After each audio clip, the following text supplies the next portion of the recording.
Hoy en Tras la Pista seguimos el rastro del asesino, del hombre del saco del siglo XX. Casi 25 años después del triple crimen de Alcácer, nos preguntamos qué fue de Antonio Anglés.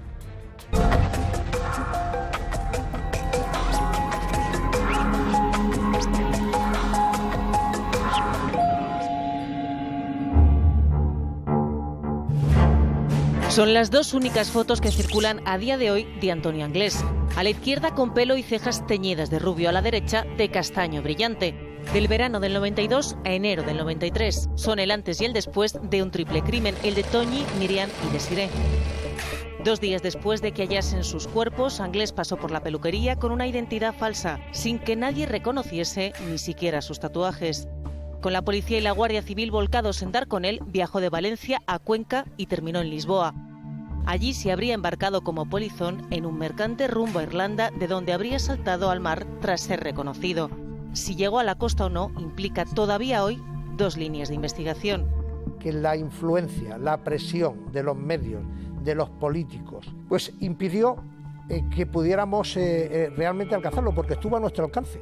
Juan lleva 25 años con esa espinita, aunque al menos detuvo a Miguel Ricard. Entonces le hago una pregunta en la que le dejo ver más o menos que él está bajo el dominio de Antonio Anglés. Condenado a 170 años en 1997, ¿te arrepientes? En 2013 salió de prisión tras derogarse la doctrina Parot. La última noticia que se tiene de él es que salió de España y que, como el propio Anglés, uno y otro, asesinos de las niñas de Alcácer, están hoy en paradero desconocido. En paradero desconocido tanto Antonio Anglés como Miguel Ricard. Beatriz Vicente, abogada, criminóloga. Hola, como siempre, Tras la Pista, hoy probablemente del asesino más conocido de España, del asesino que nos metió en la modernidad del crimen, yo creo. Nunca habíamos visto un criminal así, que pasa 2 días con sus víctimas, que las tortura. Con tantísima crueldad. Tiene además un perfil criminológico de altísima peligrosidad criminal. Tenía unos antecedentes dantescos. Su propia familia, su hermana, llegó a declarar que pegaba a la madre, que les pegaba a ellos, maltrataba a su padre. Tenía múltiples antecedentes por violencia, atentados, delitos contra la salud pública. O sea, era un delincuente profesional. Y el sadismo que demostró en su crimen, yo creo que prácticamente no tenía parangón en nuestra casuística criminal. Y sobre Ricard hay que decir algo. No ya es tanto que se hubiera puesto en libertad en el 2013 por la doctrina Parot. La doctrina Parot lo que no permitió es retenerle más tiempo. Es que él fue condenado por el antiguo Código Penal de 1973, que permitía la reducción de penas por trabajo. Y de hecho dicen que trabajó lo mínimo necesario para poder salir en libertad. Hay quien dice ahora que está recluido, me comentabas. Nos contaba Javi Martínez, el compañero de las provincias, que ni su propia familia, ni su hija, ni unas sobrinas que tiene saben absolutamente nada de él desde hace 3 años. No se sabe nada de Miguel Ricard. Hay quien dice que está incluso en un monasterio apartado, escondiéndose Antonio de sus Anglés demonios. es un superviviente, ha tenido suerte. ¿Está vivo? Vamos a ver las 2 teorías. Déjame que te las enseñe. Las 2 teorías con el mapa que tenemos aquí. César, suéltanoslo. Esto es. A la izquierda, lo que sin duda hizo. Se fue desde Lisboa en un barco del City of Plymouth. A Lisboa llegó desde el lugar de los crímenes, se alojó en casa de un toxicómano. Ahí están sus huellas, es decir, no hay ninguna duda de que estuvo allí. Se subió a un barco del City of Plymouth, un barquero de bandera británica. Ese barco cubría la línea hasta Dublín. Y antes de llegar a Dublín, él se tira. Es recogido por una patrulla francesa y entonces la tripulación se entera de ante quién están. ¿Quién es Antonio Anglés? Pero cuando llega al barco a Dublín, Antonio Anglés no Aquí está. hay 2 teorías. Se tira y se ahoga, lo tiran y se ahoga, O llega se tira a costa. y lo consigue. Creo que aparecieron unos huesos. Mira, por eso he marcado Cork. Efectivamente. Cork es una ciudad del sur de Inglaterra. Allí, muchos años después, aparecen unos restos humanos, un cráneo, algún fémur, restos humanos. En el estudio de las corrientes que ha hecho la policía y la Guardia Civil durante este tiempo, Podría haber en la encajado. operación Deseada, por cierto, que es como se llama en honor a Desiré, a una de las víctimas, la caza de Antonio Anglés, se especula con que esos huesos podrían pertenecer a Antonio Anglés. Se cotejó, se hicieron 2 cotejos de ADN con la propia Neusa Martins, con la madre de Antonio Anglés, y salieron negativos. Bueno, se llegó hasta a buscar una pista, que ahora se le busca en toda América. La policía ha trabajado en este lado del mapa, la Guardia Civil ha trabajado en este lado del mapa, porque la Guardia Civil ha buscado, con la arrastrado hipótesis pista de que hubiera Anglés. conseguido salir y hubiera conseguido llegar. Eso es. En Brasil, donde tenía familia, En Estados No, es que Unidos, él es de origen en brasileño. Miami hay un avistamiento que la Guardia Civil lo dio por bastante bueno, de un español que estaba veraneando allí, en México, en Cozumel concretamente, en República Dominicana, en Argentina. Bueno, hay que decir que con muy pocos escrúpulos, incluso el señor, no voy a llamar don, Rodríguez Menéndez, Sí. llegó a publicar un artículo en el que vendía una entrevista con el señor Anglés, que tampoco voy a llamar señor, y finalmente aquello fue un tongo y para allá que informativo. fue la Guardia Civil a Claro, trabajar allí. normal. Bueno, en todos estos países se le ha buscado. Y hoy esa búsqueda, lo veíamos antes, sigue activa. Interpol sigue buscando a Antonio Bueno, Anglés es uno de los Martín. hombres más buscados a nivel Tendría internacional. 50 años aproximadamente, y el más o más menos. buscado de España. Y el aspecto, pues no sabemos, supongo que no se parecerá mucho a ese, pero lo cierto es que esa búsqueda sigue abierta. El crimen de Alcácer lo cambió absolutamente todo. Nunca habíamos visto, lo decía Beatriz, a un criminal como Antonio Anglés, y tampoco nunca la crónica negra ha vuelto a ser la misma.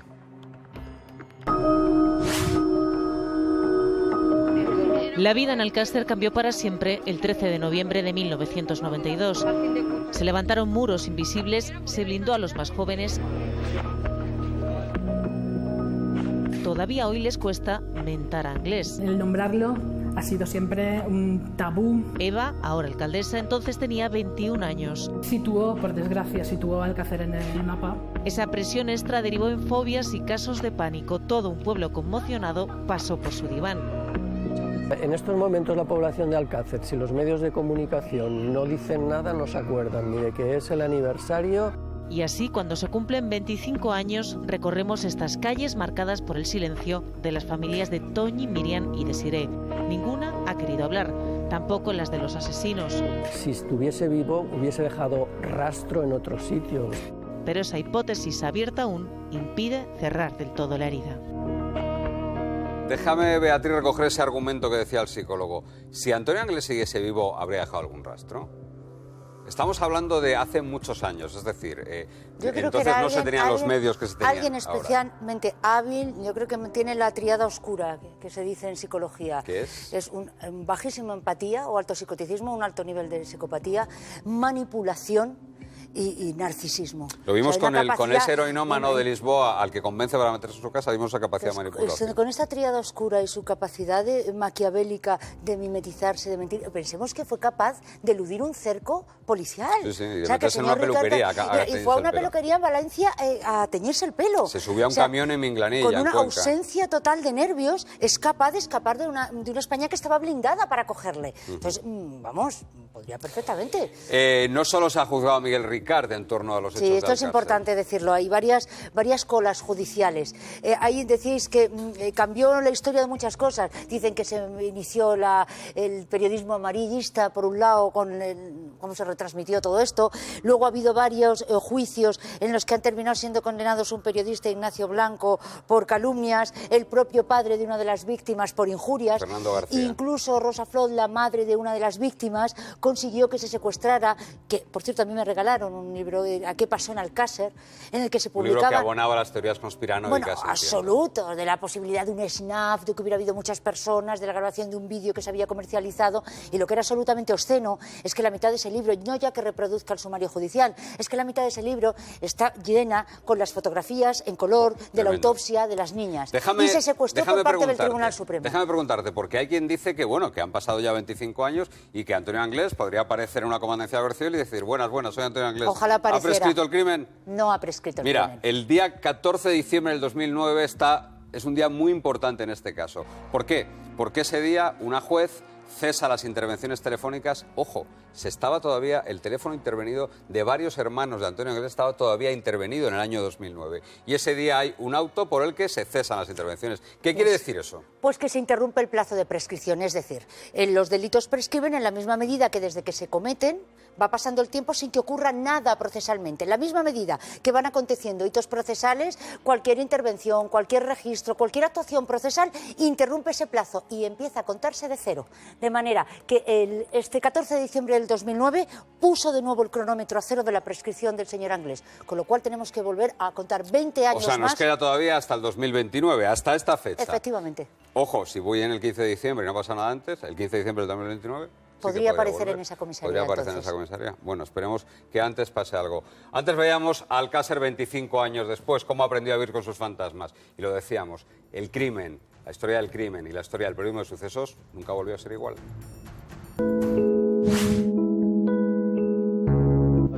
De un día para otro, las cámaras tomaron la plaza de Alcácer y grabaron muy de cerca 3 menores brutalmente asesinadas y un tipo de criminal nunca visto en España. Descubren que estamos haciendo fotos. Donde se traspasaron fronteras, se puso a prueba la pericia policial. A partir de ese momento, todo son elucubraciones, hipótesis. Y se vieron los agujeros del sistema judicial. Los experimentos se hacen en casa con gaseosa. Porque aquella noche del 92, Toñi, Miriam y Desiré nunca se habrían subido al coche de Anglés de haber regresado a prisión tras su permiso penitenciario. Mal informado está esa persona. Y así el padre de Miriam tiró por la especulación. Lo que te hace pensar que hay gato encerrado. Apuntando altos cargos, cabezas de turco y manipulaciones que la mayoría sigue sin ver. Hay muy pocas pruebas, o por no decir ninguna, en las que se puede basar esa teoría de la conspiración. Que, sin embargo, todavía hoy oscurece la crónica negra de Alcácer. En España, vea que nos gusta más una conspiración que a un tonto un lápiz. No, es que arraigó en la creencia popular. Yo tengo alumnos y conocidos, incluso criminólogos, bueno, a mí me mandan mensajes todavía que por siguen internet creyendo en la tesis de la teoría SNAF, de que había 12 restos de semen diferentes, de pelos y de restos orgánicos que ubican a un montón de personas en el escenario. Déjame decir algo, hubo un subdelegado del gobierno, Alfonso Calvé, que murió. Él murió antes de que la justicia limpiara su nombre. Le limpió su nombre cuando ya había muerto y sus hijos fueron los que vieron ese daño. Tengo que disculpar al padre porque tengo que pensar que estaba ofuscado, muy mal asesorado por un periodista. Pero hubo gente que ganó mucho dinero con esa teoría. Mucho dinero, efectivamente, incluso en medios de comunicación. Entonces se llegó a tildar de prevaricadores a guardias civiles que ocultaban y destruían pruebas, al señor fiscal, con lo cual, bueno, acabaron todo esto en sentencias judiciales por injurias y por calumnias. Pero qué verdad que esa rumorología sigue en la creencia popular y se sigue pensando que se cerró en falso. Es verdad que la propia sentencia judicial reconoce la posibilidad de un tercero. Te iba a preguntar por eso. Sí. Lo que no está descartado, y la posibilidad de un tercero, efectivamente. Es que alguien, y siempre se pensó en alguien del grupo de sí, familiar de Anglés. Sí. Que pudiera haber participado, efectivamente. Pero no hubo nada que lo acreditó, no había una prueba Había física. indicios para pensarlo, pero de eso, que se apuntaba incluso a grandes magnates de este país y políticos de alta... Como siempre. Claro, de altas instancias que habían participado en este tema. Y bueno, hay que decir un poco desde aquí que jamás hubo ni una sola prueba de esta conspiranoia. Bueno, pues en 25 años volveremos, Beatriz Vicente. Les espero. Venga.